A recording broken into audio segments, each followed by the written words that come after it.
espacio público que organizamos desde nuestro Instituto de Investigaciones en el programa de estudio de la religión vivida, dirigida por Alejandro Frigerio, en conjunto con el Departamento de Sociología.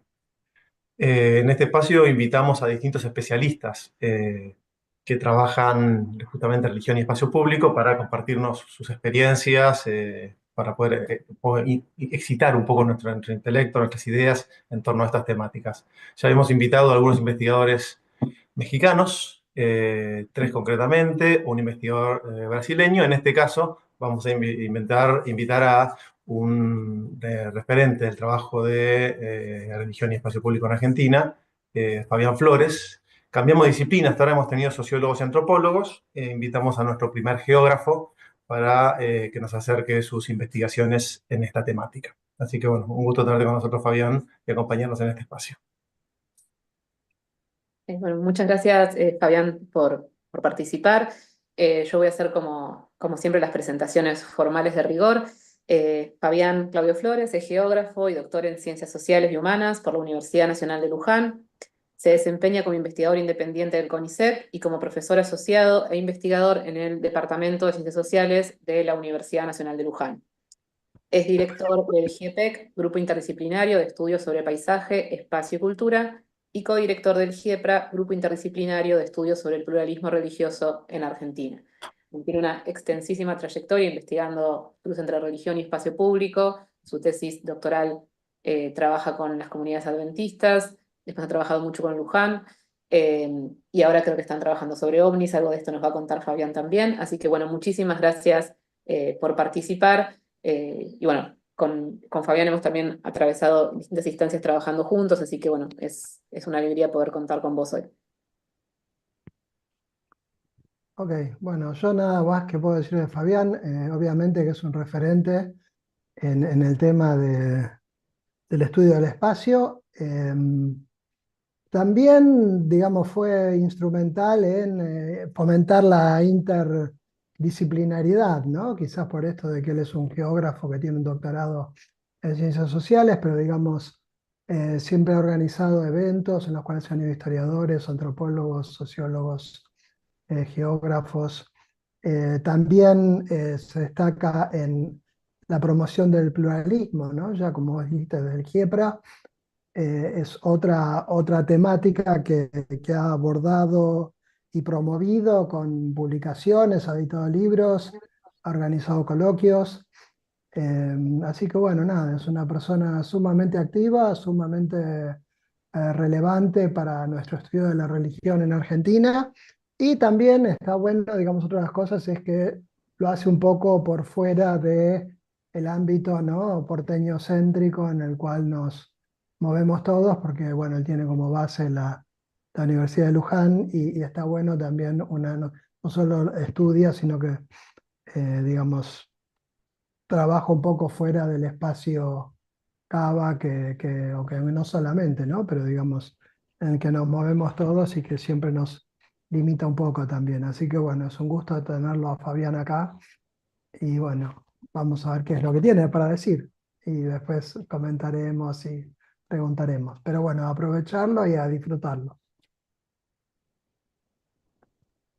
Bueno, primero, por supuesto, agradecer a Pilar, a Juan, que me invitaron a estas jornadas, a estas conversatorios. Me parece interesantísimo también esto de que están empezando a consolidar un grupo muy valioso ahí en la universidad. Por supuesto, el largo trabajo que ya trae Frigerio y con los nuevos integrantes me parece que es de celebrar, ¿no?, que se vayan formando nuevos grupos, nuevos equipos, con nuevas investigaciones, así que especialmente este espacio creo que es muy, muy importante, y también en este contexto y en este momento, ¿no?, en donde, bueno, se nos cuestiona cuáles son nuestras actividades, qué hacemos los investigadores, los docentes de las universidades públicas. Creo que todo eso hace que, bueno, sea siempre importante mostrar un poco también nuestras actividades y fomentar el diálogo entre investigadores, estudiantes, gente que se está formando y, por supuesto, el público en general, ¿no? Así que celebro mucho este encuentro y la verdad estoy muy contento con todos hemos trabajado en algunos encuentros o en algunas publicaciones, así que creo que tenemos un recorrido compartido y que algunas de las cuestiones esas me parecía interesante traerlas hoy acá también. Bueno, cuando me invitaron, cuando Pilar me invitó y Juan Martín también a este encuentro, pensé que una de las, digamos, cuestiones que por ahí podría traerles hoy aquí tiene que ver un poco con el aporte más disciplinar o con las discusiones más disciplinares que desde la geografía estamos por ahí teniendo, que quizás digamos, son discusiones, muchas de ellas que están abiertas y que tuvieron que ver con cuestiones que fueron apareciendo un poco a lo largo del desarrollo de toda la actividad académica. Por ahí, para los que no me conocen, yo soy geógrafo, profesor y licenciado en geografía, y después hice una maestría en ciencias sociales y el doctorado. Y como por ahí destacaba Alejandro, siempre estuve como muy abierto a esta cuestión de la interdisciplinariedad, del diálogo, de encontrar, ¿no? En disciplinas afines y en el contacto con estas disciplinas afines algunos elementos por ahí que no encontraba dentro de la disciplina. Esto no implica, por supuesto, no perder esa marca o esta distinción disciplinar que uno tiene en su formación como geógrafo y este interés particular que tenemos en el espacio. Así que mi idea era un poco desde acá, desde la formación y la perspectiva geográfica, tratar de ver o de aportar cuáles fueron algunos de los temas, de las categorías, de las cuestiones que fueron apareciendo a lo largo de la construcción de estas líneas de investigación que vine trabajando. Y paralelo a esto también me parecía interesante un poco, el otro día lo charlaba con Pilar, pensar también los desafíos metodológicos que van surgiendo, ¿no? De nuestras investigaciones y que también es algo que nos queda ahí siempre como abierto a pensar y a repensar en la medida en que, bueno, son como nuevos desafíos a partir de que aparecen, ¿no? Temáticas o cuestiones para mirar. Así que un poco ese sería la hoja de ruta para esta charla. Y si Pilar puede, podemos compartir algunas cosas o algunas imágenes que yo traje para empezar a charlar. Si querés pasamos directamente a la 2. Ahí está, arrancamos por acá, que me parecía interesante traer este texto que yo habitualmente me gusta citarlo porque es un texto de un geógrafo brasileño que se mueve dentro del campo de la geografía crítica, que es Rogério Heisberg, que él plantea que en realidad las habituales categorías que usamos dentro del campo de la geografía, que por supuesto son discusiones que se han ido construyendo, ¿no? A partir del debate epistemológico y bueno, han tenido como diferentes momentos y se han ligado, vinculado con diferentes corrientes geográficas. Él plantea que este esquema podría ser una especie de constelación, dice, de conceptos geográficos en donde, digamos, en la parte central, esa nave nodriza sería la definición de espacio-tiempo, en la medida en que, bueno, él desde su mirada crítica la plantea, ¿no? Como la conjunción entre espacialidad pero temporalidad también, y como que hay cuatro, digamos, conceptos más satélites que siempre se construyen y se configuran como si fueran especies de lentes o de perspectivas desde donde uno puede mirar ese espacio geográfico. Él refiere, bueno, a paisaje, lugar, territorio y ambiente, como, digamos, este texto después, bueno, él lo repiensa en los últimos años y hace algunas pequeñas modificaciones, pero básicamente esas cuatro serían como especies de perspectivas o lentes de donde uno puede analizar y mirar ese espacio geográfico, perdón. En el caso del territorio, más vinculado a las cuestiones del poder, las relaciones del espacio con el poder, ¿no? En el caso del lugar, más ligado a lo experiencial, a toda la dimensión más fenomenológica del espacio vivido. En el caso del paisaje, al vínculo entre la cuestión de la representación y los significados, y también habla de una cuarta constelación, una cuarta noción dentro de esta constelación, que sería la del ambiente, que en la geografía ha tenido históricamente un peso muy fuerte, ligado a las relaciones sociedad-naturaleza. Este esquema me parece, digo, como para empezar a pensar, porque en general por fuera digamos, dentro del campo de las ciencias sociales, pero también dentro de la geografía, inclusive, muchas veces se suelen usar como sinónimos cuando en realidad no lo son, y sobre todo porque cada uno tiene una construcción y toda una serie de antecedentes, ¿no? Que fueron construyendo estos conceptos. Entonces, esta manera de presentarlos como perspectivas o como lentes o como posibilidades a mí me parece que es esclarecedor y en la medida de que hoy miro, bueno, cómo fui construyendo mis categorías para pensar las cuestiones del espacio o la espacialidad, me fueron muy útiles. De hecho, en algún momento de todos estos me fui cruzando con uno con otro y tuvieron mayor o menor nivel de instrumentalidad para poder, ¿no? Ser utilizado y un poco por ahí me parece clave. Quizás la del ambiente fue una categoría que hasta ahora, no digo que no apareció, pero que hasta ahora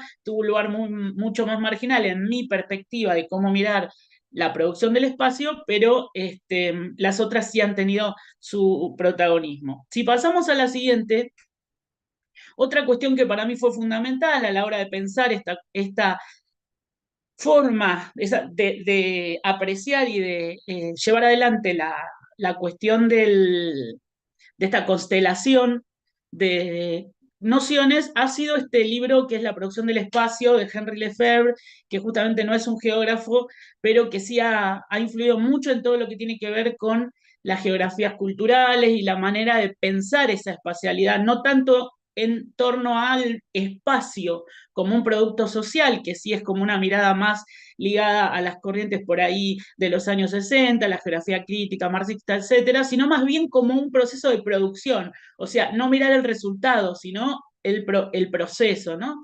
Y Lefebvre, perdón, va a apostar y va a aportar toda una serie de perspectiva, esto que él llama espaciología, ¿no? Para pensar, bueno, por dónde entrarle a esta idea de la producción del espacio, por dónde, ¿no? Entonces él dice, hay un primer componente claro que tiene que ver con las prácticas espaciales que siempre son materiales y que siempre están ligados a algún nivel de materialidad. Hay una segunda instancia o un segundo momento ligado a las representaciones que hay sobre el espacio, ¿no? Ese espacio construido desde el poder, desde las instituciones, de lo hegemónico, y hay una tercer componente que hay que tener en cuenta que son los que él llama los espacios de representación, que tiene que ver con las prácticas cotidianas con las que los sujetos digamos, viven y habitan el espacio. En los años 90 y en el contexto de los giros aparece otro libro que para mí fue muy importante, que es Tercer Espacio, el libro de Eduard Soya, que lo que hace es releer aquel libro de Lefebvre del 70 y pico, con el modelo de sociedad que había visto Lefebvre en el 70 y pico, y actualizarlo un poco a esta idea de, bueno, las prácticas son lo percibido, las representaciones son lo concebido, los espacios de representación son lo vivido. En esa triangulación entre lo percibido, lo concebido y lo vivido aparece lo que él va a llamar el tercer espacio, ¿no? Esta conjunción entre lo material y lo inmaterial, ¿no?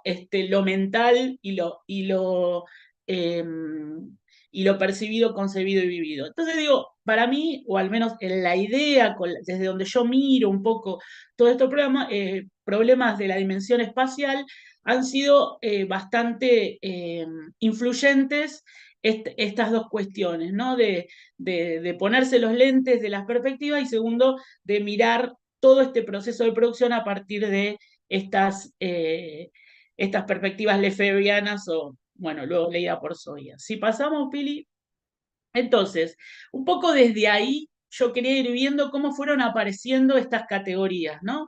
La primera, la del lugar, después un poco ver la cuestión del territorio y cerrar un poco con lo del paisaje. ¿Y qué desafíos metodológicos, digamos, se fueron acomodando o acoplando a estos temas y problemas que iban surgiendo, ¿no? Bueno, mi entrada un poco al tema de la religión y de la dimensión espacial de lo religioso fue con el primer trabajo con el que tuve las becas y durante más o menos unos 12 años investigué lo que es la ciudad, específicamente la localidad del Libertador General San Martín en la provincia de Entre Ríos, también conocida a nivel justamente de las representaciones del espacio o del espacio vivido por los habitantes y los que conocen el lugar lo suelen llamar Puigari, aunque oficialmente, ¿no? Se llama Libertador San Martín, y todo eso está urdido en una trama muy compleja que tiene que ver con cómo se fue gestando puntualmente esto que yo voy a utilizar como la categoría de lugar religioso, en la medida en donde una localidad de unos 7.000 habitantes tendrá en la actualidad, permanentes, y unos 3.000 residentes que van y vienen, después vamos a ver un poco por qué esta movilidad también, fueron configurando toda una territorialidad que está ligado al rol que jugó la Iglesia Adventista del Séptimo Día y su llegada a la Argentina, ¿no? En su plan misionero a fines del siglo XIX, con la fundación de esta Villa Adventista en las primeras décadas del siglo XX. La entrada, decía recién, al tema puntualmente, bueno, el desarrollo final terminó en este libro que se llamó La Colina de la Esperanza, que es un poco la relectura unos años después de la tesis de doctorado, tiene que ver con esta idea que yo tenía de pensar un poco cómo atravesar, ¿no? La dimensión espacial en este cruce, en un lugar donde el 70% de los habitantes, digamos, además adhieren, expresan, ¿no? Adherir a la Iglesia Adventista y a los postulados que esta Iglesia Adventista formula, que además tienen mucha influencia en esas prácticas que ellos van a desarrollar en el lugar, ¿no? Puntualmente, para los que no conocen, la Iglesia Adventista del Séptimo Día es una iglesia de tradición protestante, pero se ha diferenciado del resto de otros cultos protestantes, fundamentalmente porque mantiene la idea de guardar el sábado, ¿no? ¿Qué significa guardar el sábado? Bueno, es el día destinado exclusivamente a las actividades religiosas, bíblicas. No se puede desarrollar otro tipo de actividades más ligadas a lo mundano, y en ese sentido, digamos, el sábado se transforma en una marca de distinción, porque mientras que la mayoría de los protestantes, digamos, guarda el domingo, ellos continúan con la interpretación, ¿no?, del día sábado como el séptimo día.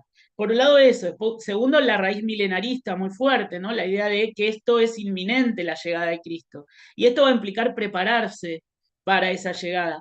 Y una de las formas de prepararse es esto, ¿no? Montar espacialidades que estén, donde, digamos, se pueda prepararse para ese inminente retorno, de alguna manera siguiendo la doctrina adventista y este estilo de vida, ¿no? Que también va a ser otra marca particular, la cuestión del cuidado del cuerpo, del consumo de determinados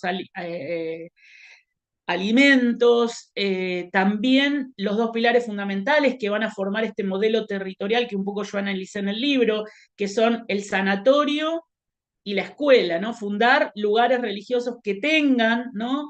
Y que en torno a estas dos instituciones se vaya generando, bueno, los asentamientos, las villas, ¿no? Pero por otro lado, este modelo que se va a instalar ahí en esas lomadas entrerrianas de principios de siglo, ¿no? Donde ya los inmigrantes de origen alemán estaban instalados y van a terminar siendo convertidos a este nuevo credo. Por otro lado, también va a empezar a aparecer todo un discurso normativo que implica cómo esas representaciones del espacio, volviendo con Lefebvre, van a ordenar, ¿no?, todos los aspectos de la vida comunitaria. Desde lo que van a ser, por ejemplo, las leyes de salud que el propio municipio saca, por ejemplo, la prohibición de la venta de alcohol o la limitación de la venta de cigarrillos en determinados lugares, o que por otro lado estas leyes de salud fueron votadas por los habitantes, ¿no? Porque el municipio la propuso en un momento, en la década del 90, y fueron los propios residentes quienes votaron abrumadoramente porque esas leyes de salud funcionaran. Por ejemplo, estas lógicas del espacio practicado, el espacio vivido, de que los días sábados no abren los negocios, entonces la gente, los habitantes se van acostumbrando a hacer todas las compras los días anteriores porque saben que el sábado no solamente no van a abrir, sino que además ellos van a estar dedicados a otro tipo de actividad que no va a ser ir a hacer las compras o a prepararse, ¿no? Bueno, empezaron a aparecer un montón de cuestiones ahí, no quiero extenderme demasiado, pero que, digamos, acercaban a una mirada de esa espacialidad muy ligada a esta idea de lugar, ¿no? En donde lo que permitía la perspectiva del lugar en términos de estos lentes de los que hablábamos al comenzar, era poder ver que había algo ahí en un espacio acotado, relativamente definido, con límites materiales y simbólicos, en donde las fuertes relaciones identitarias construían esta idea de sentido, de lugar, de pertenencia, de significación, ¿no? Ahí hay toda una tradición que discute la geografía post-giros, digamos, de última etapa del siglo pasado, primeros años de este siglo, de este cuidado, ¿no? De cuando miramos los lugares en este sentido bien geográfico de la palabra, de no caer en una reificación, ¿no? De mirarlo con esa mirada como entre romántica y esencialista, sino pensar que ese sentido del lugar está, bueno, repensado, negociado, en un vínculo con el afuera también, ¿no? Esto de que también trajo otra geógrafa que a mí me gusta mucho, que es Doreen Massey, ¿no? Con esta idea del sentido global del lugar y cómo esa globalidad va adquiriendo, ¿no? Matices propios, negociados y renegociados, tanto por las instituciones como por los propios habitantes y sujetos que, que desarrollan esa cotidianidad. Y esto, bueno, digamos, se ligó en un primer momento, pasamos, Pili, por favor, así no. Bueno, ¿con qué metodologías trabajar esto? Fueron muchos años, fueron 12 años de trabajo ahí en Puigari, así que fue mucho tiempo, pero sí, digo, me parecía interesante traer a ustedes para discutir un poco que todo un tipo de trabajo tenía que ver con reconstruir esas espacialidades del siglo XIX y principios del XX, que acá yo marqué dos caminos, hubo mucho más. Uno fue todo el trabajo de las fuentes, ¿no? De los archivos. Digamos, una característica que ha tenido la institución es que tiene un archivo específico que se llama Helen White, en homenaje a su fundadora, donde están guardados y escaneados desde los manuales bíblicos hasta las cartas que se enviaban hablando de la misión y cómo crecía la misión, todo el tema de las estadísticas, por ejemplo, de cómo se mandaban los aportes de los fieles al sostenimiento de la misión, digamos, hay como una gran cantidad de archivos que, entre otras cosas, me permitió reconstruir esta red de cómo fueron llegando, ¿no? Yo entré un poco al tema, me hice licenciatura por las redes migratorias religiosas, ¿no? Cómo unos fueron convenciendo y trayendo a otros, y cómo esa trama tenía ya todo un sustrato previo, ¿no? Pero bueno, eso lo reconstruí un poco con el archivo de fuentes, específicamente la revista adventista que empiezan a sacar acá en Argentina o en el territorio de esa Argentina muy en conformación, porque era para 1880 y pico, mandaba, ¿no? Los informes a la Iglesia Central y ahí hacían lo que se llaman las necrológicas, ¿no? De las personas que iban falleciendo y que eran o que habían tenido un rol importante en esa primera etapa, entonces un poco deconstruyendo cada una de estas necrológicas, de estas historias de vida, fui armando un poco la red y complementándolo con un trabajo muy detallado en el cementerio local, buscando, ¿no? Fechas y confirmando una con la otra. Bueno, que para mí, que venía de un mundo totalmente diferente y ajeno a la historia, me implicó realmente, bueno, una complejidad.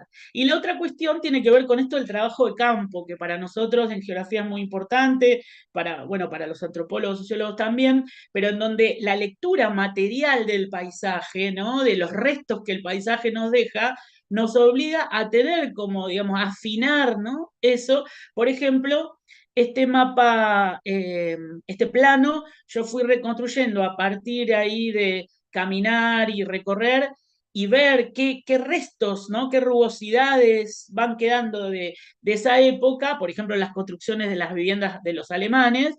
Bueno, pude armar un poco la distribución de las primeras familias, por supuesto apoyado fuertemente por las entrevistas con muchos de los descendientes, inclusive algunos de los que habían vivido todavía ahí, porque he entrevistado personas que tenían más de 90 y pico de años, y una característica que me parece interesante acá para traer un poco la cuestión de que a mí me interesa del lugar, o de reforzar la idea del lugar, es que he hecho varias de las entrevistas caminando los lugares con estas personas, ¿no? O sea, no la entrevista de escritorio por ahí convencional, sino un poco recorriendo, bueno, y acá qué había, y eso activaba algún aspecto que, digamos, generaba esto que como metodología cualitativa solemos usar, al menos desde la geografía cultural, que son las narrativas espaciales de vida, ¿no?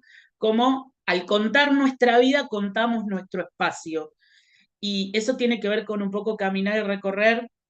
Y por supuesto que estos son dos de las, por ahí de las cosas que me parecía que podíamos pensar o discutir junto acerca de lo metodológico. Hubo muchas otras cuestiones, pero me parece que por ahí podría andar.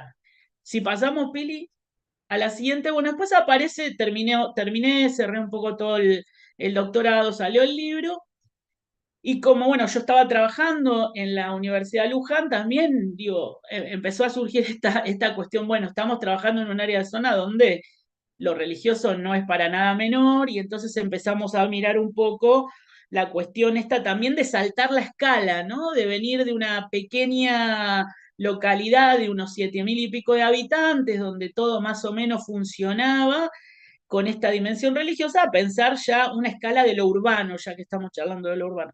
Pero tiene una particularidad también, ¿no? O sea, es lo urbano, creo que hoy Alejandro lo decía al principio, pero no es lo urbano metropolitano, estamos hablando de una ciudad intermedia, Luján, ¿no? Yo también trabajé casi de manera paralela a San Nicolás, que tiene aspectos similares en términos de ciudad o de las particularidades, ¿no? Son estas ciudades intermedias que no forman parte de las grandes metrópolis, con lo cual tienen lógicas urbanas propias, que por supuesto van a terminar influyendo a la hora de ver cómo se articula, ¿no?, la dimensión religiosa. Y ahí un poco ya contactando más con todas las lecturas que venían de la geografía cultural de Brasil, que tienen en la Universidad de Río de Janeiro un núcleo de estudios muy fuerte, que se formó ya en los años 80, y aparecen las lecturas estas de pensar a la ciudad, ¿no?, como un espacio religioso en su totalidad, y este concepto de hierópolis que va a acuñar Seni Rosendahl, una gran geógrafa de la religión, ¿no? Donde, bueno, lo que ella dice es son urbes distintas, ¿no? Ahí hay otra cuestión, tanto en términos de lo urbano como de lo intraurbano, ¿no? Las formas de organización interna, ¿no? Hay una dimensión espiritual que es casi ordenadora del territorio. Hay una cuestión también de la temporalidad de estos lugares que van a ser alteradas, ¿no?, en función de los flujos peregrinos. La ciudad cambia y se acomoda, ¿no?, un poco a estas cuestiones. La alteración de los ritmos y también de este espacio vivido del que veníamos hablando en la perspectiva lefebriana, ¿no? La cuestión de que, dice también Rosendahl, bueno, el alcance a estas hierópolis no depende siempre de los costos en términos económicos, sino de otros factores que terminan influyendo para que las personas lleguen a estos lugares, ¿no? Ahí yo pensaba mucho en el tema de las peregrinaciones gauchas para llegar a Luján, gente que sale durante días antes, 15, 20 días para poder llegar el día de su peregrinación. Entonces ahí no hay racionalidades por ahí que se pueden pensar en cómo miramos desde la geografía más económica, costo-beneficio, sino que operan todas estas cuestiones.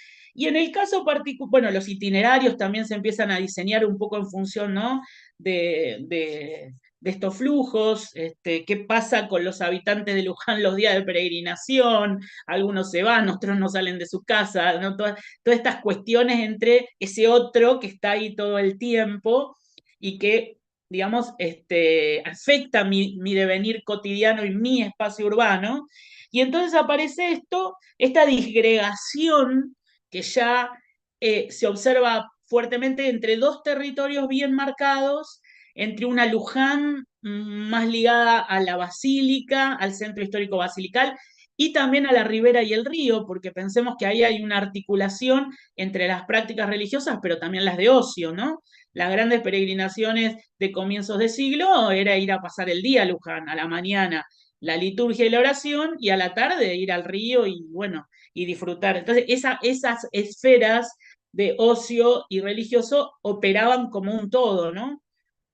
Y bueno, y después la otra Luján, que es la cotidiana, la de todos los días, digo, hasta hay como una frontera marcada por la calle Francia que marca esto, ¿no? Tanto en cuanto a territorio religioso de su totalidad, pero también en cuanto a las lógicas que tienen. Digo, los negocios especializados en venta de artículos religiosos los van a encontrar dentro de esa Luján religiosa. Los negocios, no sé, para comprar ropa están en otra zona. Esa disgregación responde poco a esta hierópolis fragmentada y ahí había, bueno, era interesante de ver.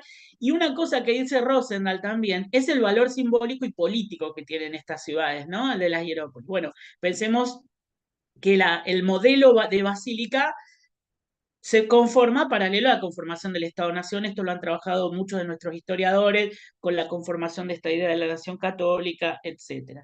Entonces digo, ahí empezamos a ver que había varias cosas para mirar, también lecturas que venían más de la geografía cultural francesa, aparecía este concepto del geosímbolo que introduce Joël Bonmaison, un geógrafo bastante interesante, para mirar, bueno, qué marcaciones, pero no solamente marcaciones en términos materiales, sino qué cuestiones simbólicas empiezan a marcar ese territorio. Recordemos que dijimos, cuando nos ponemos los lentes del territorio, estamos hablando en definitiva de poder, ¿no? De hecho, la territorialidad es el ejercicio efectivo de ese poder, ¿no? Y entonces ahí hice un trabajito un poco mirando solo, acotando la escala del área basilical y cómo aparecían geosímbolos que marcaban la presencia de ese mundo católico y de esa territorialidad en toda la zona, ¿no? Desde la basílica en sí misma, como desde su construcción, de ese estilo, de esa forma, etcétera, hasta, por ejemplo, el diseño de los monumentos, Belgrano, que es considerado como el héroe católico, sí, el héroe católico que le entregó a la Virgen la bandera, la posición, ¿no? Mirando de espaldas a los visitantes y mirando a la Virgen. Bueno, había toda una lectura ahí de esas materialidades que en definitiva se traducían, ¿no?, en un modelo de ciudad, o al menos de esta parte de la ciudad, que reproducía esta idea de la hierópolis, inclusive hasta el escudo de la ciudad, ¿no? Que es muy interesante, porque el escudo de la ciudad tiene el río, tiene la Virgen y tiene el cabildo, pero la fecha que pone como fundación es el momento en que aparece, que se produce la mariofanía, ¿no? Cuando la carreta se queda, que no solamente no fue en Luján, sino que además no fue cuando, o sea, cuando no existía la villa, ¿no? Cómo se reapropia ahí la historia local en términos de... Y bueno, todos estos geosímbolos, bueno, perdón, otro muy importante que tenemos que mirar y prestarle atención, las toponimias, ¿no? Los nombres que le colocamos y los lugares que ocupan esas materialidades geográficas. La rotonda de entrada a digamos, a la avenida procesional, que es la avenida que atraviesa, que nos lleva a la Basílica de frente, por donde entramos a la ciudad, se llama Ana de Matos. Ana de Matos, recordemos que fue, ¿no?, esta estanciera que compra la imagen y que efectivamente triunfa luego con el modelo.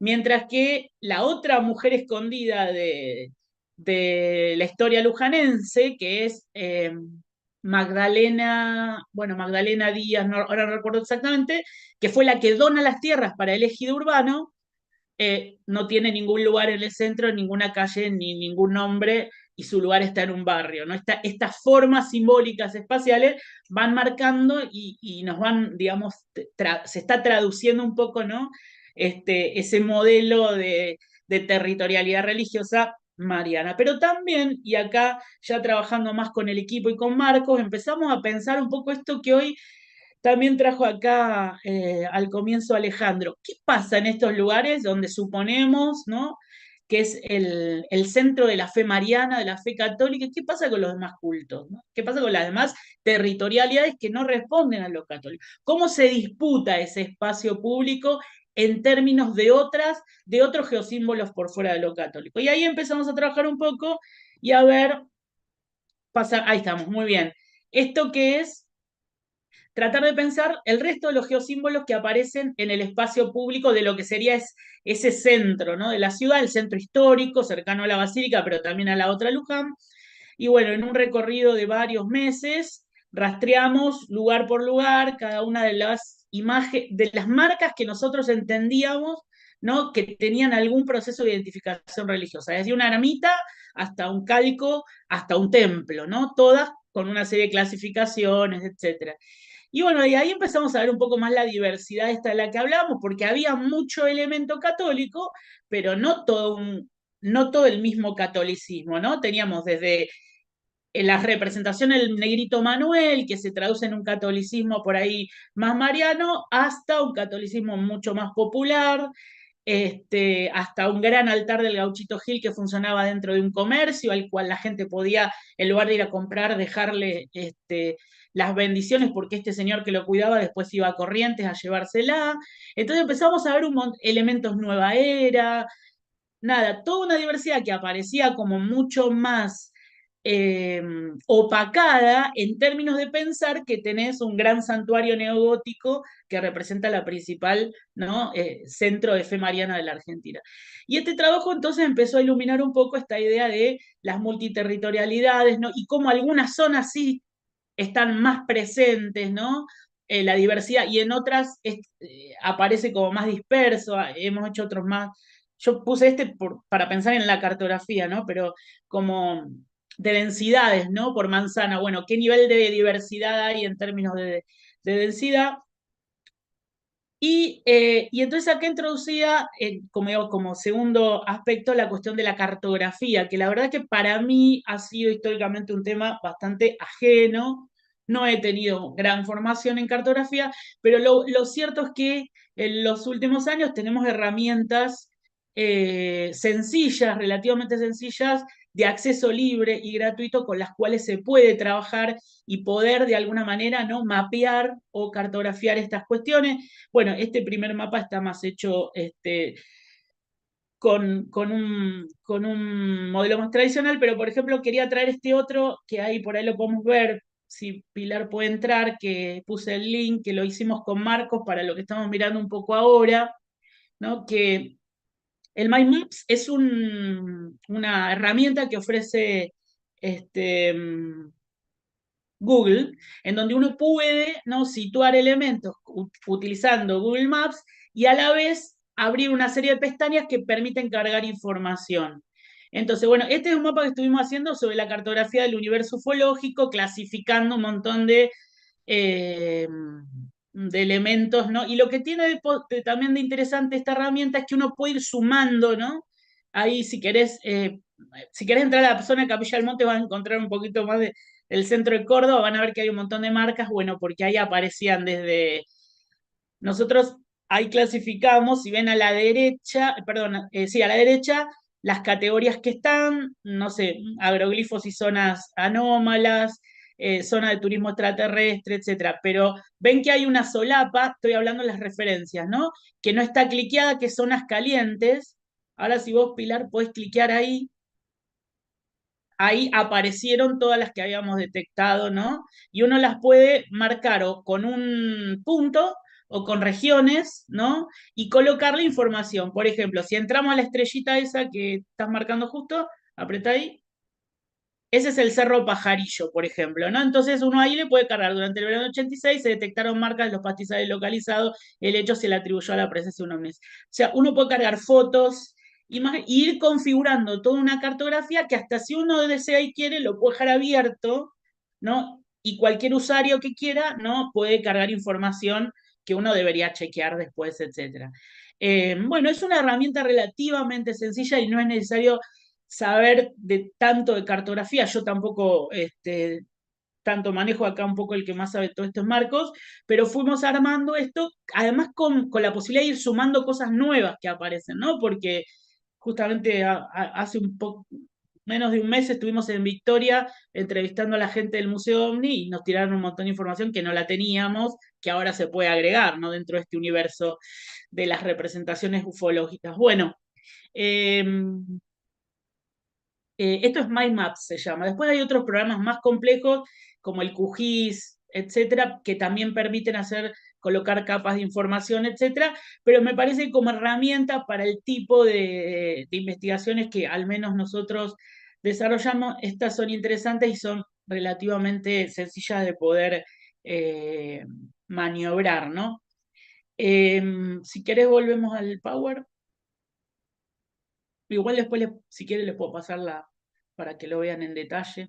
Entonces, cerramos con esto, así ya no lo hacemos mucho más largo. Y no, ahí había puesto algo de Guerneau que me parece interesante, esa frase anterior, si se puede, que dice que detrás de las manifestaciones materiales de los imaginarios, a veces escondido en el discurso sobre la ciudad del individuo anónimo, esto sería del espacio practicado o vivido, emergen los motores profundos de las transformaciones materiales de nuestras ciudades. Más que analizar los hechos, la realidad concreta, que también merece una lectura de lo subjetivo y los imaginarios, el gran desafío es interrogarse acerca de todas las manifestaciones simbólicas que articulan esa espacialidad. Parecía ahí como sintetizador de toda esta cuestión, ¿no? Que iba apareciendo a la hora de hacer como esas lecturas de los territorios más desde el mundo de lo simbólico y de lo vivido y de lo percibido. Bueno, y la tercera categoría también que ahí apareció, o este tercer lente del que hablaba, tiene que ver con esto de pensar el paisaje, ¿no?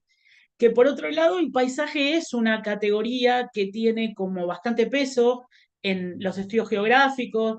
Ya en la década del 20, ahí aparece un poco el padre de la geografía cultural con esta idea del paisaje, pero lo más interesante en la resignificación que ha habido de la noción misma es esto que llamamos un salto de mirar el paisaje morfológico a una mirada mucho más simbólica, ¿no? Donde las formas importan, pero también importan, ¿no? Los sentidos, los significados, e inclusive en esto del giro afectivo que se ha dado en los últimos años, estamos empezando a pensar, o se está empezando a hablar de paisajes afectivos, en donde la cuestión de las emociones y los cuerpos empiezan a jugar un rol importante para crear esos procesos de significación, ¿no? Entonces, de pensar al paisaje solamente como aquella parte del espacio visible y percibible, porque esa es la otra cuestión, ¿no? El paisaje se construye en función de alguien que lo percibe. Eh, Esa idea de ver del paisaje mirado, ¿no? También ahí hay trabajo interesante porque la nueva geografía cultural trajo esta idea de que la mirada también es cultural, o sea, aprendemos a ver y en ese aprender a ver condicionamos determinadas formas de, de otras cosas que no vemos, ¿no? Un poco en ese juego. Eh, y entonces con esto del giro empezamos a pensar también en el paisaje desde la experiencia, o sea, no solamente el paisaje como el habitar y observar y percibir, sino también el paisaje como experimentar. Y en esa apropiación hay dos cuestiones que me parecían interesantes traer. En el primer caso, cuando estaba trabajando con San Nicolás, y ahí tenemos un poco el santuario que en 1983 empieza a construir a partir de esa aparición de la Virgen y todos los mensajes que aparecían, ¿no? Hasta a esta vidente que le dice que hay que construir un templo, etcétera. El lugar donde se desarrollan los hechos, bueno, va a tener una preponderancia muy notable y siempre en los discursos de las entrevistas aparecía esta idea del campito, como se llama, que es el lugar donde se van los fieles, etcétera, como un paisaje vacío, ¿no? Como un paisaje que no tenía contenido y que la Virgen eligió y mandó una serie de señales. Bueno, hay una especie de rayo que cae en el lugar donde ellos después interpretan que hay que hacer el santuario, pero había algo ahí que no permitía pensar como los otros paisajes que estaban, ¿no? Y entonces un día, haciendo entrevistas un poco más ligadas al pasado que había tenido San Nicolás en torno a la empresa Somisa y a todo ese pasado industrial, sale esta palabra que para mí me pareció fundamental y que de alguna manera fue la puerta para entrar a ese paisaje invisible que yo como investigador no lo podía ver porque la llave la tenían justamente los interlocutores, que es que en realidad no era un paisaje vacío, era un paisaje vaciado.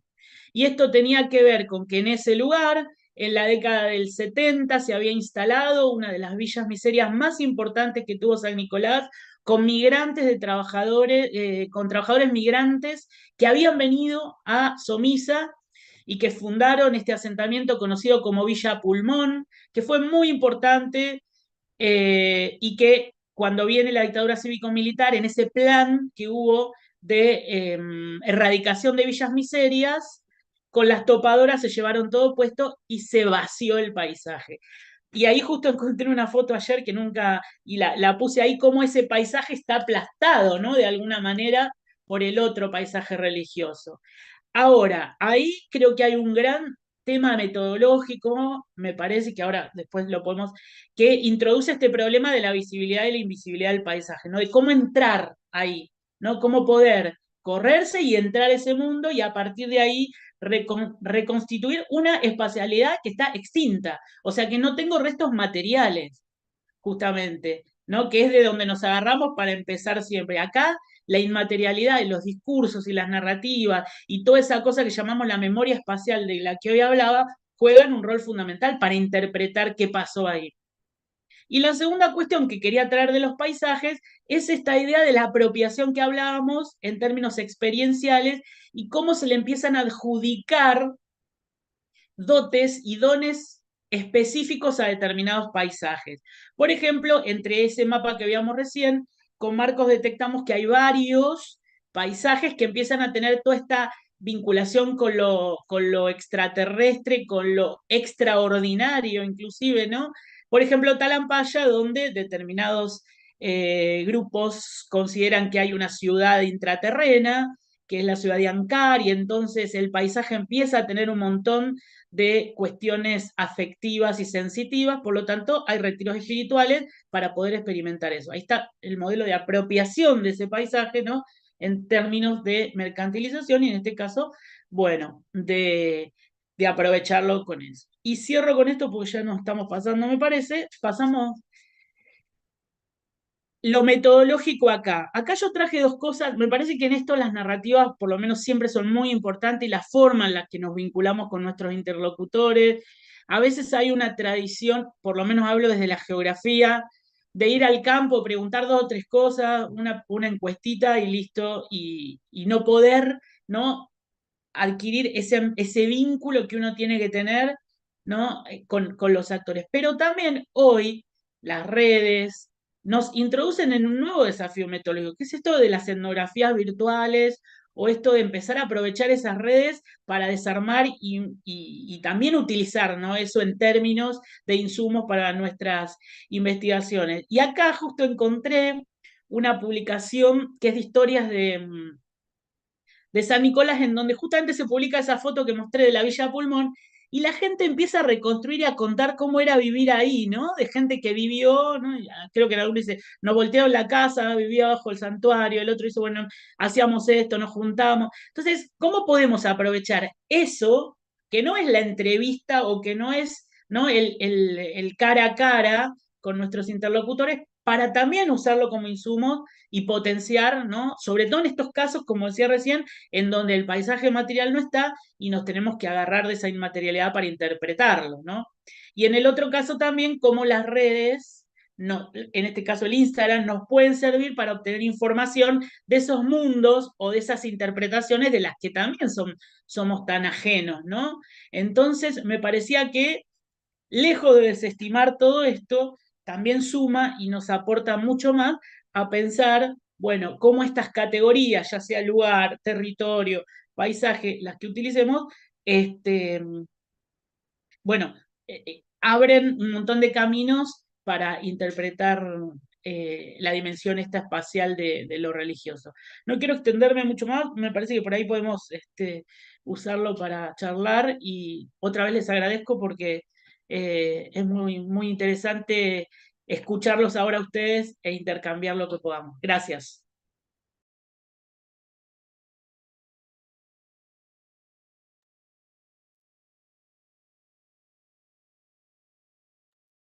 Muchísimas gracias, Fabián, un gusto escucharte y muchísimas gracias por este recorrido porque, bueno, sigue un poco la línea que ha ido atravesando este seminario, que lo habíamos pensado un poco, como decía Juan, para empezar como a formarnos en estos proyectos nuevos que estamos trabajando y se fueron convirtiendo en un cruce muy interesante entre las trayectorias de investigación, las problemáticas más teóricas y las preguntas metodológicas que fueron surgiendo y los cruces disciplinares.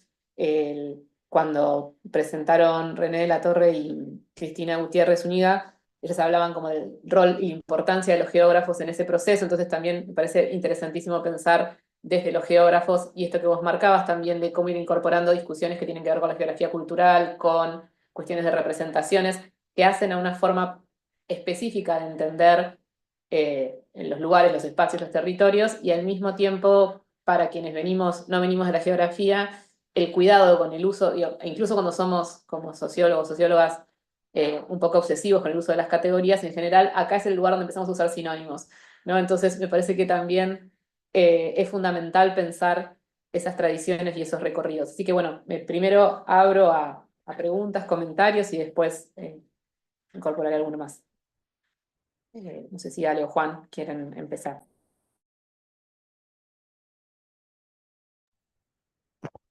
Bueno, a ver, no sé. Bueno, antes que nada, gracias Fabián, súper interesante. Me gustó mucho tu interacción o, no sé la palabra interplay, pero no quiero ser snob, aunque debo hacerlo, entre los conceptos teóricos, ¿no? y los datos empíricos que fuiste recabando y un poco también cómo, digamos, distintos conceptos te fueron iluminando a través de las diferentes etapas de tus investigaciones.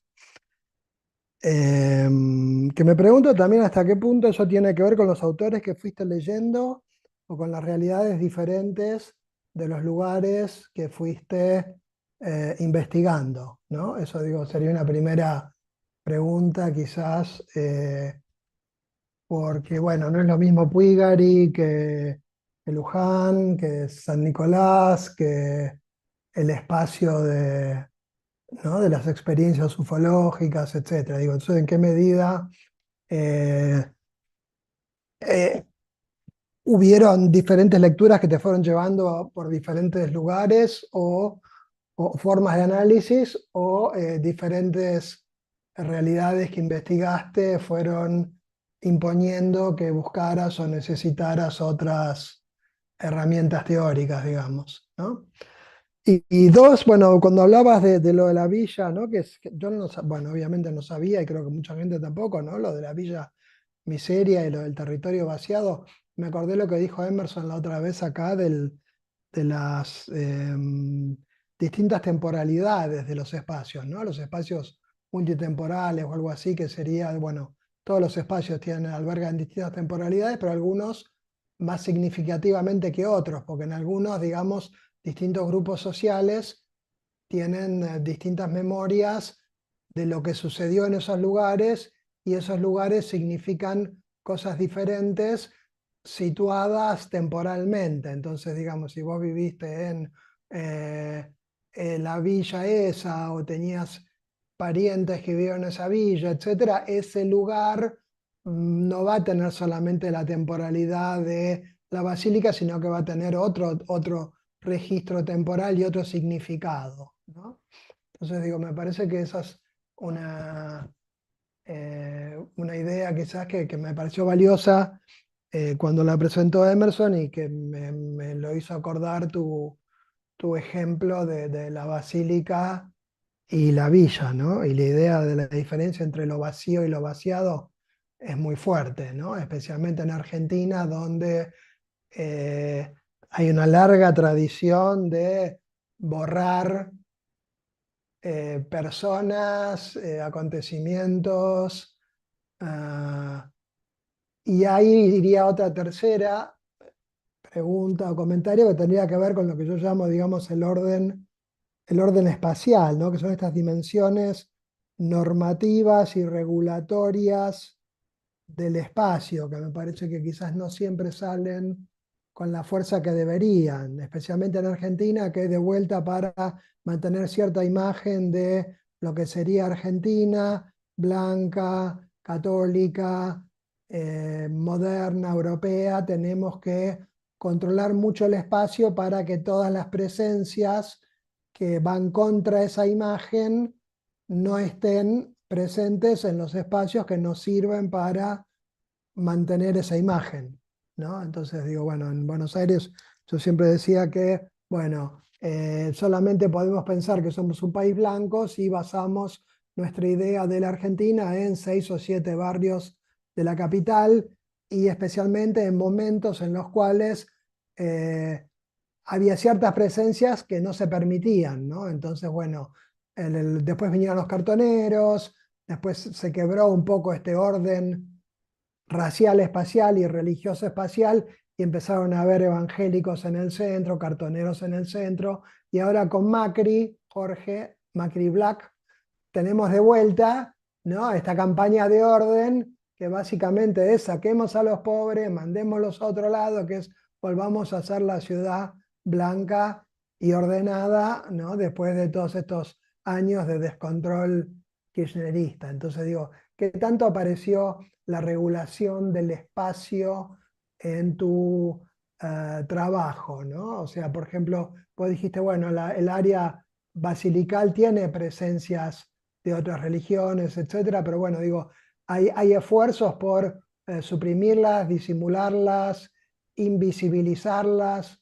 Yo siempre pongo el ejemplo de, bueno, si vos vas a México, al DF, cerca de la basílica, yo siempre encontré señas de la presencia de la Santa Muerte, ¿no? Por ejemplo, un altar rodante a una cuadra, libritos de la Santa Muerte en la entrada, en la calle, imágenes en comercios muy cercanos, cosas que en Argentina no pasarían, porque vos no podrías tener, digamos, imágenes de San la Muerte en espacios cercanos a la catedral. Claro. Digo, siempre están esas santerías, ¿no?, que no son las santerías ortodoxas, sino que están en espacios más alejados, ¿no? Acá hay como siempre un control del espacio muy fuerte que hace que, bueno, ciertas cosas solo pueden aparecer en ciertos lugares y si no, las invisibilizamos o las reprimimos, ¿no? Entonces, bueno, esta idea de la regulación que tanto apareció en tus trabajos, digamos. Bueno, nada, no Aprovecho quiero para seguir. sumar una cosa y hacer una pregunta que hace Emerson Giumbelli desde YouTube, que manda saludos. La primera es un comentario en relación a lo que decía Alejandro, que me parece interesante también, que es hasta qué punto esas posibles regulaciones, y para esta discusión que Alejandro tiene con Emerson sobre lo espacial, lo estatal y lo social, ¿cuántas son efectivamente por una ordenanza, o sea, por la institucionalidad más directa, y cuántas son un poco prácticas sociales, ¿no? Algo que vos mencionabas con el caso de Puigari y que me parece muy interesante es, bueno, el municipio regula determinadas cosas, pero en un pueblo donde el 70% de la población es adventista, entonces, digo, probablemente gran parte de ellos lo sean. Y ahí hay una diferencia, me parece que es interesante en Argentina en relación, por ejemplo, a lo que pasa en Europa, donde en algunos países está muy regulada la ubicación de templos nuevos en el sentido de que tenés que pedir un permiso especial y qué sé yo, acá pareciera que uno puede armar un templo donde quiera, pero no es tan así si uno atiende a lo que dice Alejandro, y que en el caso de Luján ustedes también deben verlo sobre, bueno, qué expresiones religiosas son permitidas cerca de la basílica inclusive.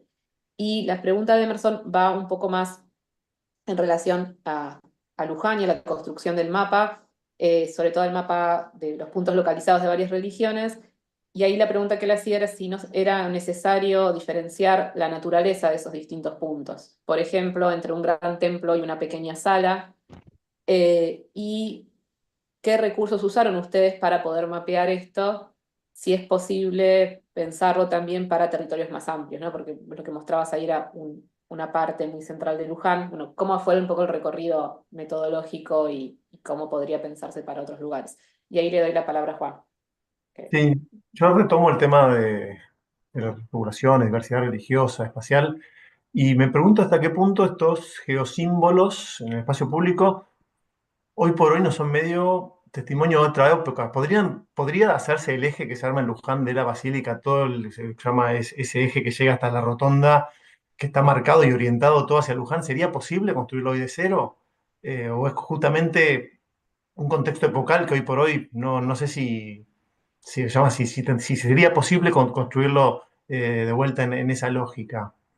Después, en segundo término, me interesa, me quedé picando la idea de cómo contribuyen los imaginarios y las prácticas espaciales en torno a estos lugares en la construcción de identidades locales. Eh, y me interesa también, sacándote un poco de la geografía y metiéndote de vuelta en el background de ciencias sociales más amplias, ¿qué espacio, cuánto tendríamos que darle a una cierta interseccionalidad de incorporar cuestiones de estratificación, es decir, barrios que tienden a tener ciertos estratos, ciertas clases, cuestiones ligadas a la migración, particularmente si hay ciertas etnias que son más abundantes o ese tipo de elementos que generalmente tratamos, cuando no incorporamos geografía, los consideramos centrales. Y bueno, ¿cómo los incorporas en esta mirada más geográfica? Y si me permite, dos cositas más. Una, hace rato vengo pensando, por decirlo así, en geografías efímeras. La peregrinación en algún sentido tiene una geografía efímera que solo funciona mientras está la peregrinación y después se desarticula, desaparece. Y va a volver a aparecer al año siguiente o en otra peregrinación, pero con otra lógica. No es la misma lógica. Si hay trabajos justamente sobre eso. Y una última. Hay En tu trabajo ya llevas década y media, ponele, ¿percibís y en algún sentido nosotros que como que estamos atravesando una aceleración, antes no podíamos, todos los trabajos que tratan de hacer una postulación de una cierta periodización de cómo evolucionó la diversidad religiosa, son difíciles pero no teníamos datos previos, pero desde que sí tenemos datos, pareciera haber una mayor pluralización. En ese contexto, y justamente el contexto donde vos hiciste tus investigaciones, ¿te parece que hay lógicas distintas en la configuración de los espacios sagrados? ¿O la lógica sigue siendo la misma lógica tradicional? Que siempre hay una referencia a una hierofanía, se construye una historia mítica, eh, o hay, no sé, pienso de repente un cromañón, cromañón que se llama, o eventos así que dan lugares a espacios sacralizados. ¿Es la misma la lógica que había antes o hay peculiaridades que podría uno intuir que hay lógicas nuevas? Así por momento me callo.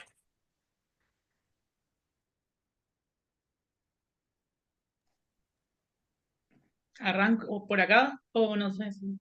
Yo tenía una consulta, pero bien simple, Fabián. Era más de índole operativa. Si podés describir un poquito cuáles son los dispositivos que utilizarías para acceder, por ejemplo, a, no sé, los casos de estos que mencionabas más del espacio de lo extraordinario como ciudades intraterrenas. Bien.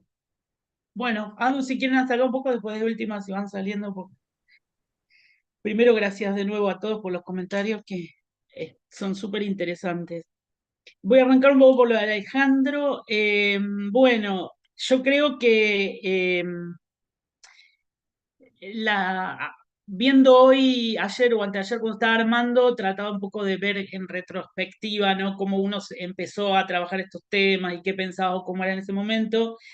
Y claramente a mí una de las cuestiones que más me fortaleció es claramente las lecturas, ¿no? O sea, como que después, a tal punto de haber dicho, bueno, no sé, descubrí tal autor cuando ya estaba trabajando Luján y digo, mira, si esto lo hubiera podido leer cuando estaba viendo lo de Puigari y me hubiera venido bárbaro para determinada parte de la tesis, ¿no? Como, así que las lecturas fueron para mí fundamentales, también para pensar un poco esto de las escalas de los lugares con los que estaba trabajando, esto que decíamos, bueno, no es lo mismo pensar en una localidad de 7.000 habitantes que tiene esa característica que pensar en una gran ciudad o que trabajar, ¿no? En determinados fragmentos más pequeños, eso fue fundamental.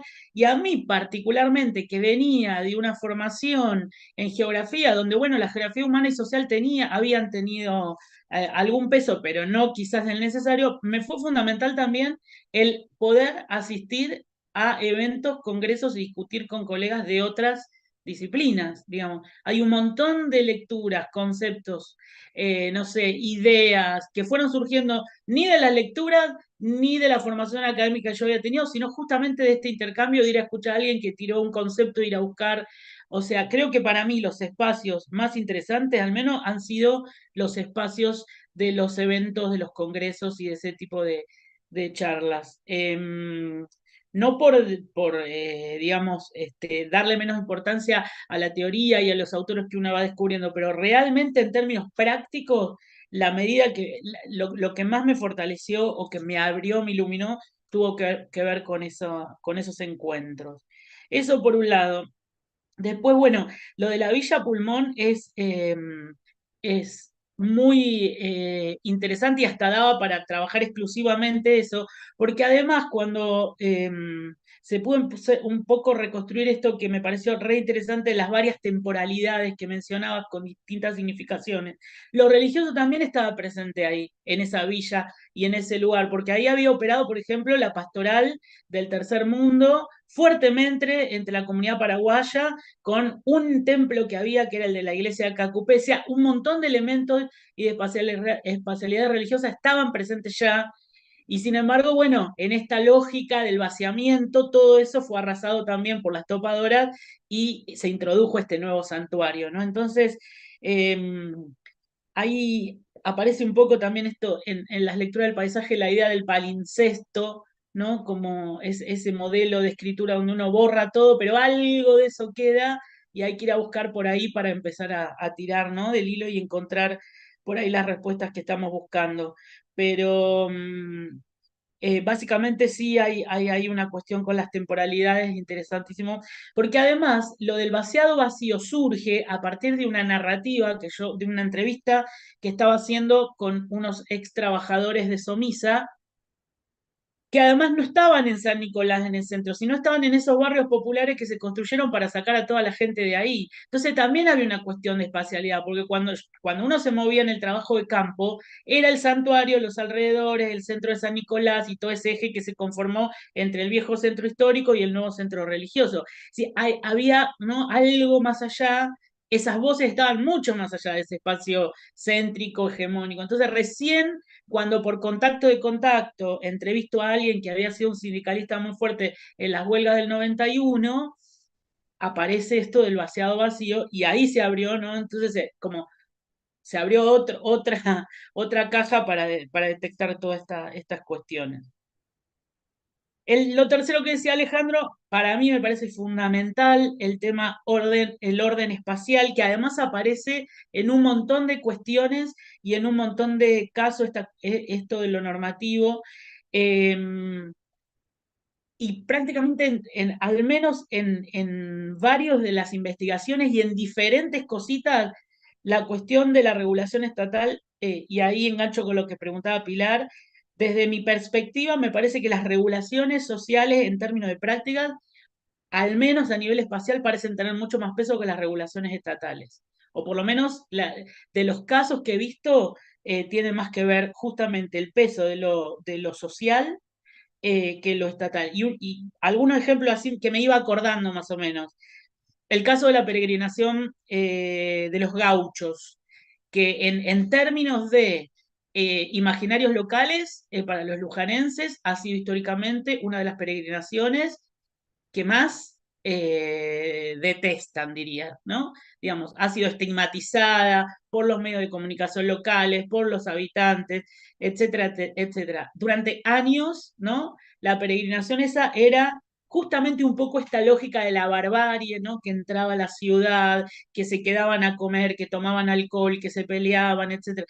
A tal punto que no hace tanto, durante el periodo previo a la pandemia, creo que en la gestión anterior municipal, terminan un poco normando todo esto y lo que hacen es crearles un predio para que allá lejos sí hagan, ¿no? Todo lo que tienen que hacer y ya se prohibió el ingreso, que además se prohibió, pero tengo entendido que se sigue haciendo porque cuando viene la fecha ya empiezan a llegar con sus carros, ¿no? Porque en realidad la disputa era, también hay una disputa interna y es mucho más complejo, esto lo estudió muy bien Cristina Carballo en su tesis, que es entre los gauchos que representan eso que no necesita ser normado, ¿no? La tradición, de Argentina, etcétera, contra estos nuevos sujetos que no son gauchos, que son los cartoneros, ¿no? Es que representan a los sectores más populares, empobrecidos, etcétera, pero que bueno, que tienen la misma devoción. Esa disputa interna se termina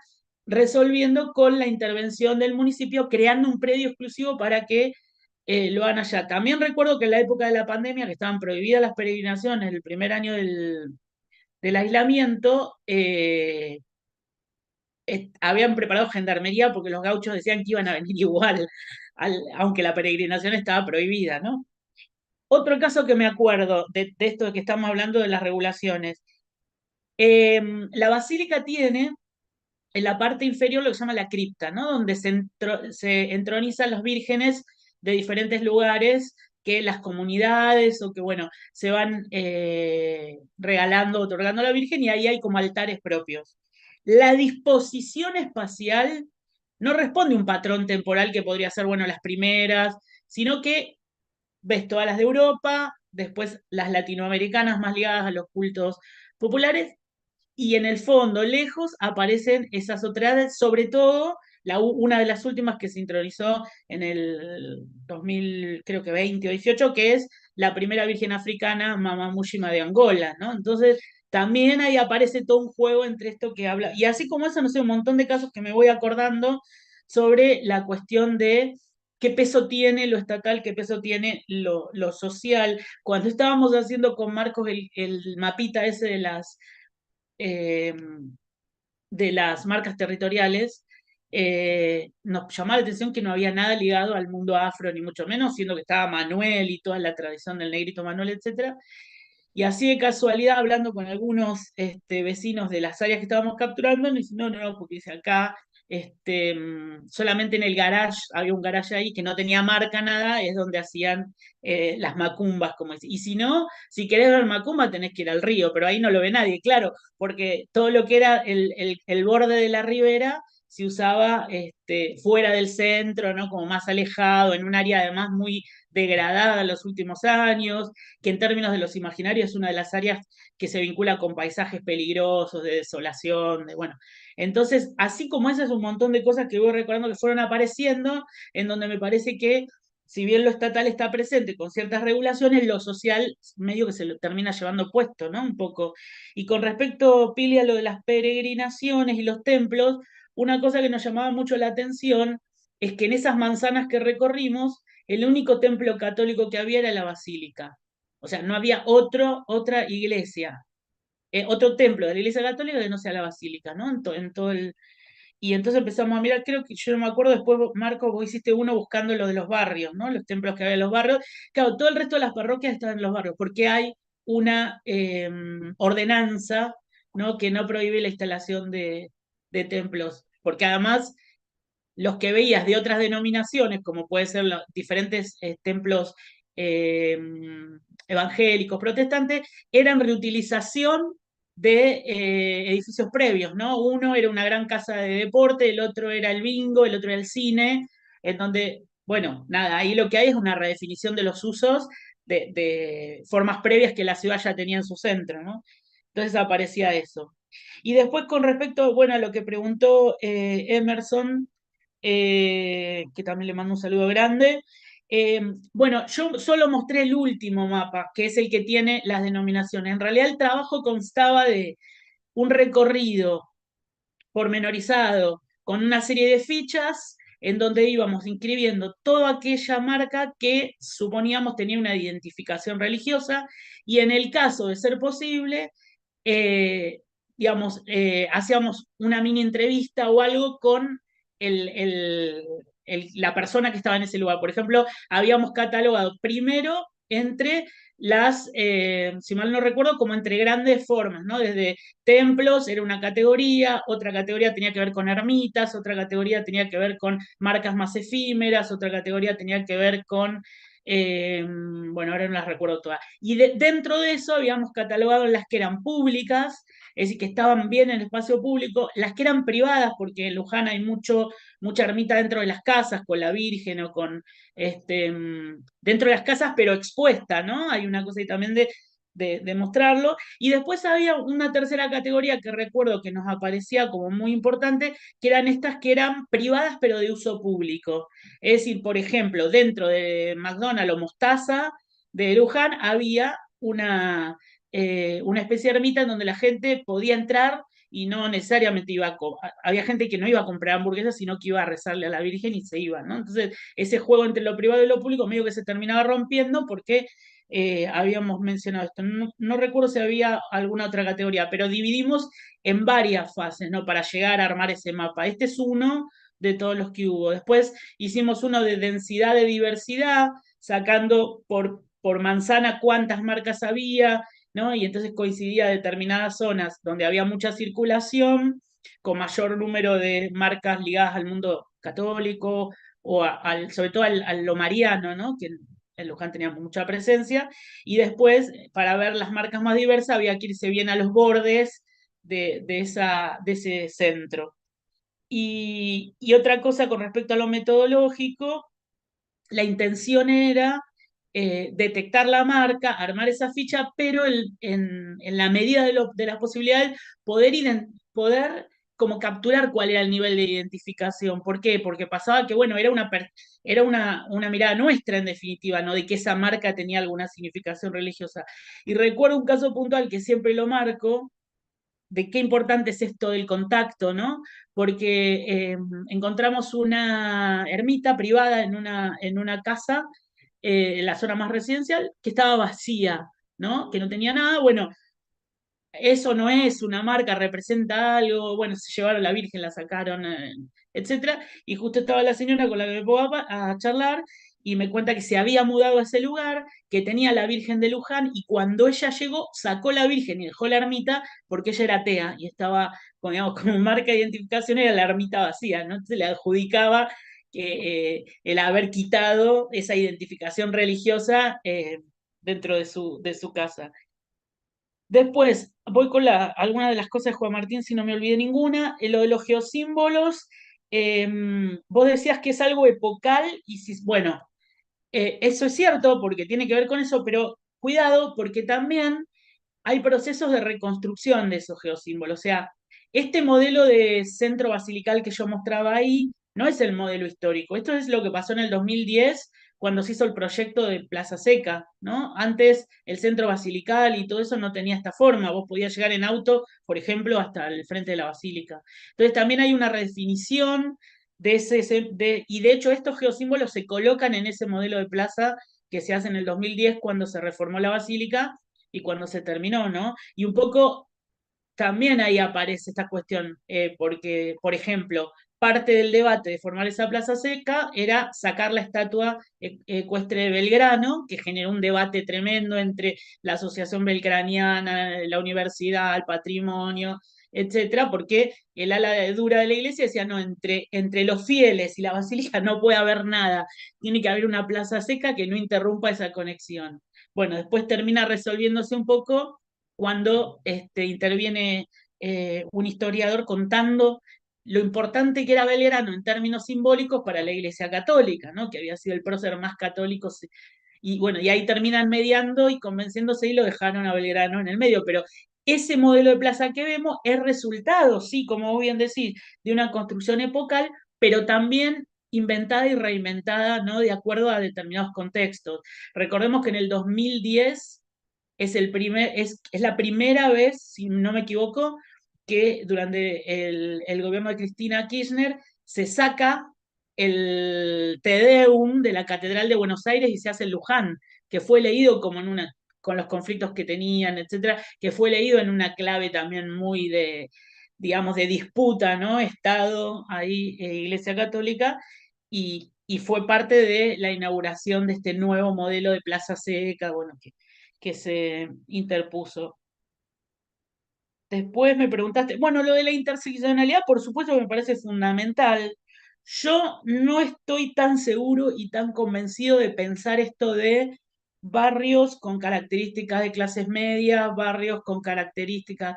Me parece que ahí podemos caer como en cierta estigmatización o reificación, ¿no? En todo caso, me parece que la interseccionalidad está bueno aplicarla al plano de los sujetos y no de los lugares, porque trasladar como las condiciones de los sujetos a los lugares puede llegar a ser medio confuso, ¿no? Digo, por ejemplo, no sé si hay determinados barrios en donde habita mayor la comunidad boliviana, pero también hay como ciertas disidencias o no todos responden a lo mismo, digo, si tenemos en cuenta esos riesgos, por ahí sí lo podríamos pensar, pero me parece que el juego interseccional estaría más bueno pensarlo, aplicarlo en el plano más de los sujetos y no tanto de los lugares que habitan esos sujetos, ¿no?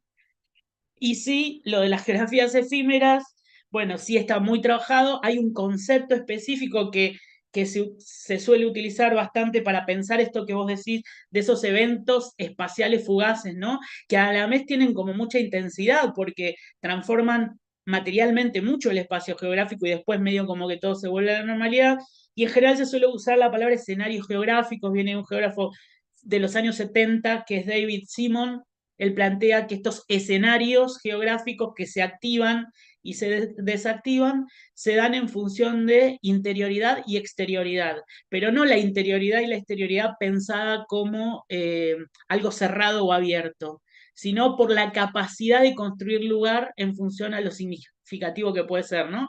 Por ejemplo, la peregrinación boliviana que se realiza en Luján, que digamos tiene una alta visibilidad, donde va mucha gente también a ver la peregrinación, etcétera, sería un escenario de estos en el espacio público, pero de interioridad, ¿no? O sea, porque la densidad y las relaciones sociales y lo que activa es muy denso.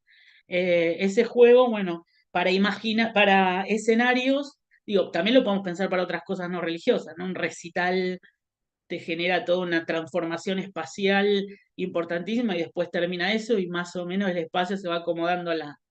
Entonces también, igualmente es un tema que está muy poco trabajado, el de las temporalidades cortas en la geografía, ¿no? Siempre como que nos preocupamos más de la larga temporalidad y estas cosas del espacio fugaz, efímero, está mucho menos traducido.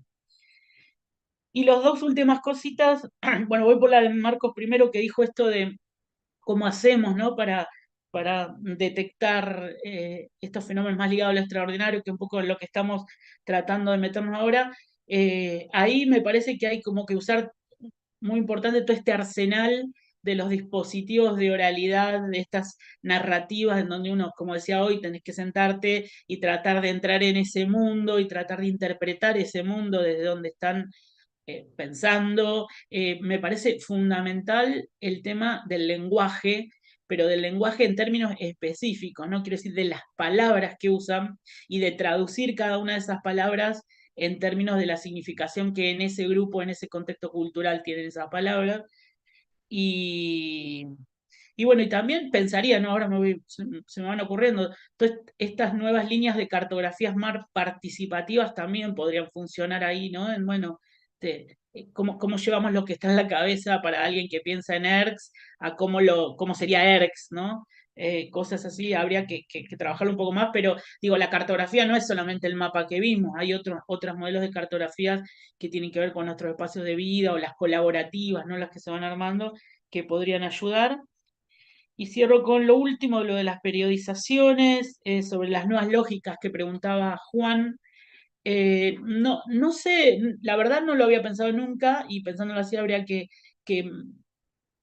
profundizarlo mucho más. Lo que sí yo noto, me parece, es que hay como mayor formas de apropiarse de los espacios, ¿no? Digo, antes la manifestación podría ser un templo, podría ser una ermita, podría ser... Digo, hoy aparecen como otras formas de apropiación espacial que muchas veces ni siquiera dejan materialidad y que tienen que ver un poco con eso, una gran meditación masiva, no sé, en un parque o lo que pasó cuando, cuando se abría el famoso portal ese en el Uritorco, donde todos fueron juntos a meditar a una hora y coparon la cima del cerro y después se fueron todos. Digo, son otras formas de espacialidad más efímera, que no dejan por ahí una huella, una marca, pero que son, me parece tan importante. Digo, pensándolo así en términos como más generales, ¿no? No sé si habría un patrón, como por ahí lo pensabas vos, pero sí hay como lógicas muy diferentes y bueno, habría que pensarlo como muy a la larga duración, ¿no? O un poco media duración, diría yo, para ahí a ver qué pasa. No sé si me quedó algo de todo lo que habían preguntado, pero... No, perfecto, la verdad que interesantísimo, tanto la exposición como las respuestas y nos llevamos nuevas preguntas y nuevas reflexiones. No sé si alguien más quiere hacer alguna otra pregunta, si no estamos un poco sobre el tiempo, así que no sé, Juan, ¿qué te parece? No, no, vayamos cerrando. Te volvemos a agradecer, Fabián. Como dijo Pilar, hiper interesante. Así que bueno, una vez más, gracias por venir a acompañarnos y comentarnos tu trabajo y ayudarnos a pensar. Y bueno, nos vemos el mes que viene, ya tenemos confirmado para el 18 de noviembre 19, ¿perdón? 19 de noviembre. 29 de noviembre, en nuestra próxima sesión, vamos a invitar a alguien de España, específicamente de Barcelona, Marc Riera, para pasar justamente estos espacios desde otros continentes. Así que bueno, gracias a Bueno, todos yo por le agradezco a acompañarnos. todos. La verdad que Así que, un placer participar. Gracias. hasta luego. Muy bueno, Fabián, muchas gracias. Muchísimas gracias.